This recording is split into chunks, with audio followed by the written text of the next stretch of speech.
वर्मा जी भी बोले थे कि खेसारी जी कहीं ना कहीं ये बोल रहे हैं तो काहे नहीं छपरा में शूट करा लेते और वहाँ के लोगों को रोजगार देना काहे नहीं देते। अच्छा, इन लोग कौन है?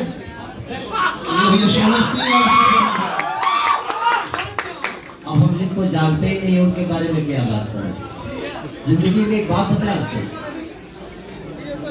हमें बगल वाला डिस्टर्ब नहीं करता, हमारी अपनी फैमिली। जब आप आगे बढ़ते हैं ना तो सबसे ज्यादा प्रॉब्लम आपके फैमिली को होता है। उसका रीजन जानते हैं क्या है? क्योंकि पहले आप वक्त देते थे, अब उनको आप वक्त नहीं दे पाते। तो काम तो एक ही हो सकता है, या तो आप अपने फैमिली को वक्त दे दो या तो आप 2 पैसे कमाकर अपने फैमिली को चला लो। तो बाहर के लोग आपको, अमेरिका के लोग थोड़ी बम फोड़े हैं, बम पे पोटारे में सब लोग फोड़ दी। तो जिंदगी में कभी आपको डिस्टर्ब करने वाले जो लोग होंगे ना, वो दूसरे नहीं होते, वो अपने ही होते हैं। हो सकता है उनके विचारधारा में ऐसा होगा कि हाँ भाई हम छपरा में रोजगार नहीं देते हैं।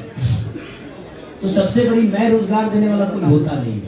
मैं एक आर्टिस्ट हूँ, जहाँ कंपनी हमें ले जाती है वहां मैं जाता हूँ। तो मैं 2 पैसे लेता हूँ और वहां के लोगों को रोजगार वो कंपनी देता है। अब वो कंपनी का मैनेजर हो सकता नहीं, राइट ना, लेकिन कंपनी मालिक कोई और है।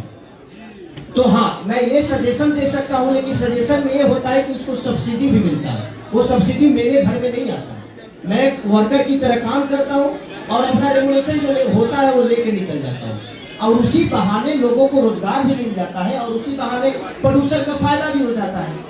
तो अगर बिहार में भी सब्सिडी का लागू हो जाएगा तो शायद मैं खुद ही दुनिया को अप्रोच करूंगा, अपने प्रोड्यूसर को करूंगा, ताकि उसका भी नुकसान ना हो और लोगों को रोजगार भी मिल जाए। तो ये लोग जो बोलने वाले हैं ये मेरे बहुत खास लोग होंगे, हो सकता है कभी मुझसे प्यार किए होंगे, तो हमारे बारे में कुछ ज्यादा ही जानते हैं वो, तो अच्छी बात है। भगवान उनका भला करे, भगवान करे कि दुनिया के सबसे बड़े स्टार बने, दुनिया के सबसे बड़े डायरेक्टर बने।